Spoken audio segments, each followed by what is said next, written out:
Very good morning students. आज का हमारा सेकंड क्लास का हिंदी का पहला पाठ है, जो एक कविता है प्रार्थना। इस कविता में कवि प्रभु से, भगवान से प्रार्थना करता है अपनी भूमि के लिए, अपनी प्रकृति, देश प्रेम के लिए, प्रकृति के लिए प्रार्थना करता है कि हे भगवान, हे प्रभु, मेरी देश की जो माटी है, मेरे देश का जो जल है, मेरे देश के जो घाट हैं, मेरे देश के जो बाट हैं, वो सारे इतने अच्छे बना दे कि उसमें कोई प्रॉब्लम ना हो, जीवन यापन में कोई प्रॉब्लम ना हो। जैसे इस प्रस्तुत कविता में कवि ने प्रकृति और देश प्रेम की सुंदर भावना को व्यक्त किया है, बहुत ही सुंदर तरीके से अपनी भावना को व्यक्त किया है और प्रभु से प्रार्थना की है, देश की माटी, देश का जल। जैसे कि हमने पिछले वीडियो लेक्चर में इस सारे जो है कविता का व्याख्या की थी, पढ़ी थी हमने। तो आज हम इसके कुछ क्वेश्चन आंसर हैं और फिलअप हैं, वो हम करेंगे। तो यह जो कविता है यह किसके द्वारा लिखी गई है? किसके द्वारा लिखी गई है? श्री रविंद्रनाथ टैगोर। इस कविता के रचयिता का नाम है श्री रविंद्रनाथ टैगोर। तो आज हम इनके कवि का सामान्य परिचय भी पढ़ते हैं, कवि परिचय पढ़ते हैं। रविंद्रनाथ टैगोर का जन्म 7 मई 1861 को कलकत्ता के प्रसिद्ध जोरासांको भवन में हुआ था। टैगोर की बाल्यकाल से कविताएं और कहानियां लिखने में रुचि थी। टैगोर को प्रकृति से अगाध प्रेम था। रविंद्रनाथ टैगोर की प्राथमिक शिक्षा सेंट जेवियर स्कूल में हुई। रविंद्रनाथ टैगोर की सबसे लोकप्रिय रचना गीतांजलि रही। 7 अगस्त 1941 को कलकत्ता में इस बहुमुखी साहित्यकार का निधन हो गया। तो यह रविंद्रनाथ जी टैगोर बहुत ही सुप्रसिद्ध कवि थे, जिनका 7 अगस्त 1941 को कलकत्ता में उनका स्वर्गवास हो गया था। और उन्होंने बहुत सारी रचनाएं की, लेकिन उनकी सबसे लोकप्रिय रचना कौन सी रही? गीतांजलि। तो इस तरीके से इस कविता के जो कवि हैं रविंद्रनाथ टैगोर, एक बहुत ही बहुमुखी साहित्यकार थे। तो हमने इसके पिछले होमवर्क में हमने शब्दार्थ कर लिए थे, वर्ड मीनिंग कर लिए। तो आज हम इसके कुछ प्रश्न उत्तर करते हैं। मौखिक प्रश्न है, जैसे प्रस्तुत कविता के कवि का नाम बताइए। तो इस कविता के कवि का क्या नाम है? श्री रविंद्रनाथ टैगोर। दूसरा है, हमारे देश के घाट कैसे सरल बन सकते हैं? तो हमारे देश के जो घाट हैं, किनारे हैं, वो कैसे सरल बन सकते हैं? तो हम प्रभु से प्रार्थना करते हैं, यही कामना करते हैं कि हमारे जो भी घाट और बाट हैं वो हमारे सरल हों, आसान हो। तो हम यही उनसे प्रार्थना कर सकते हैं। तो प्रार्थना से ही वो सरल बन सकते हैं। तन और मन के विमल होने का क्या आशय है? तो कवि का इस पंक्ति से आशय है कि हमारे देश के लोगों का तन और मन दोनों, विमल का अर्थ होता है स्वच्छ, दोनों स्वच्छ हो, उनमें कोई बुराइयां ना हो, कोई गलत विचार ना हो उनमें। सही विकल्प पर सही का निशान लगाइए।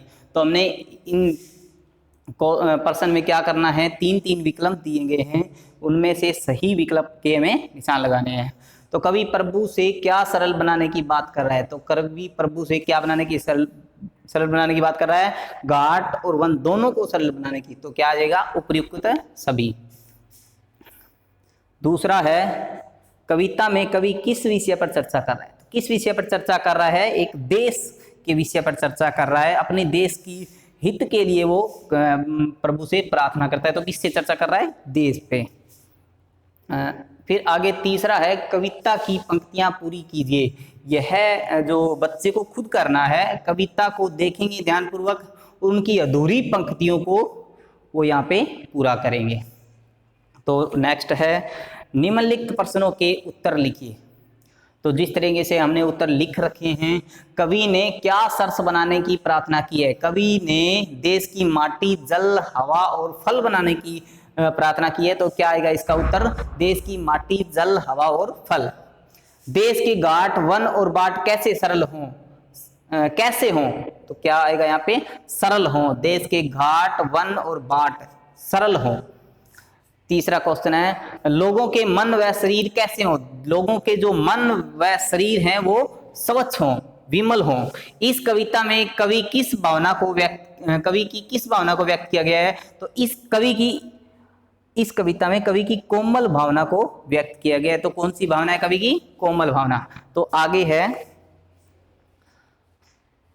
कुछ शुद्ध वर्तनी पर गोला लगाइए। कुछ हमें अशुद्ध शब्द दिए गए हैं और कुछ शुद्ध शब्द दिए गए हैं, जिन्हें हमने उनमें से चूज करना है, चुनना है कि कौन सा सही है कौन सा गलत है। तो जो गलत है, जो सही है, उस पे हमें क्या बनाना है, गोला बनाना है। तो इसमें से देश, देश, तो हमें शुद्ध वर्तनी पे गोला लगाना है, तो देश यह सही है, तो हमने शुद्ध वर्तनी पे गोला लगा दिया। नेक्स्ट सरल, सल्लर, तो इस पे क्या आएगा, सरल। तीसरा है प्रार्थना, प्रार्थना, तो क्या आएगा इनमें से, दोनों में से प्रार्थना। फिर आगे है प्रभु, प्रभु, हमें शुद्ध वर्तनी पे क्या बनाना है, गोला बनाना है। विमल, विमल, तो इसमें छोटी ई की मात्रा आती है, तो ये हमारा शुद्ध वर्तनी है। इसमें वहन, बहन, तो बहन कौन सा सही है, ये। इस तरीके से हमें शुद्ध वर्तनी पे गोला लगाना है। निम्नलिखित शब्दों में से अलग अर्थ वाले शब्द पर सही का निशान लगाकर पर्यायवाची शब्द पढ़िए।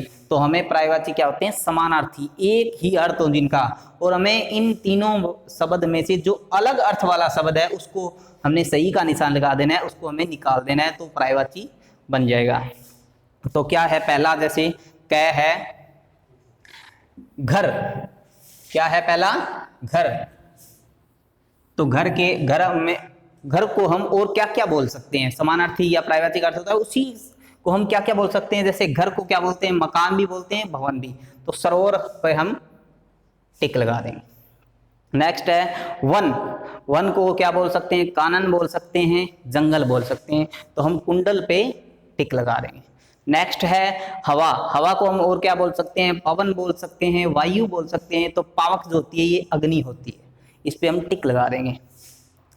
गए पार्ट में क्या है, जल, भू, पानी, नीर, तो जल को हम और क्या बोल सकते हैं, पानी बोल सकते हैं, नीर बोल सकते हैं, जो भू होती है वो धरती होती है, तो ये इसका समानार्थी पर्यायवाची नहीं है। शरीर, शरीर को हम क्या बोल सकते हैं, तन बोल सकते हैं, देह बोल सकते हैं, तो कुंजर हम नहीं बोल सकते, शरीर को कुंजर नहीं होता, ये हम इस पे टिक लगा दिया। तो इस तरीके से हम इनको बाहर निकालकर टिक लगाकर सही पर्यायवाची शब्द बना सकते हैं। आगे है निम्नलिखित शब्दों से वाक्य बनाइए। तो हमें एक एक शब्द दिए गए हैं, इनसे हमें क्या बनाना है, वाक्य बनाना है। तो पहला शब्द क्या है, हवा, तो यहाँ पे लिख देंगे, इस हवा को एक वाक्य में प्रयोग करना है। हवा बहुत तेज चलती है, हवा बहुत तेज चलती है। तो इस तरीके से हम इस शब्द को वाक्य में प्रयुक्त कर सकते हैं, इस शब्द से वाक्य बना सकते हैं। तो आगे है माटी, क्या है आगे, माटी, तो क्या लिखेंगे, माटी हमें, हमें माटी में नहीं खेलना चाहिए। इस तरीके से इस वाक्य को भी हम यूज कर सकते हैं, प्रयोग कर सकते हैं। देश, हमें देश की रक्षा करनी चाहिए। फिर है प्रभु, हमें प्रभु से प्रार्थना करनी चाहिए, हमें प्रभु से प्रार्थना करनी चाहिए। इस तरीके से वर्णों को जोड़कर लिखिए। कुछ वर्ण दिए गए हैं जो अलग अलग दिए गए हैं और उन्हें क्या करना है, हमें जोड़कर लिखना है। जैसे पहला जो हमें उदाहरण के लिए जोड़ रखा है, जैसे माँ प्लस टी, क्या बन गया, माटी। इसी प्रकार से जो ख है उसमें क्या है, से, रे, सेस, क्या बन गया इसका, सर्स, क्या बन गया, सर्स। इसी तरीके से आगे है बै जमा में है, जमा में न, तो क्या बन जाएगा इसका, बहन। इसी तरीके से गए पार्ट है प्लस वाह, क्या हो गया, हवा। इसी तरीके से इन वर्णों को जोड़ना है, वी प्लस मैं प्लस ल, क्या बन गया, विमल। तो आज का हमारा जितना भी हमने होमवर्क किया है, जितना भी हमने कंप्लीट किया है, वो आज करना है। Thank you.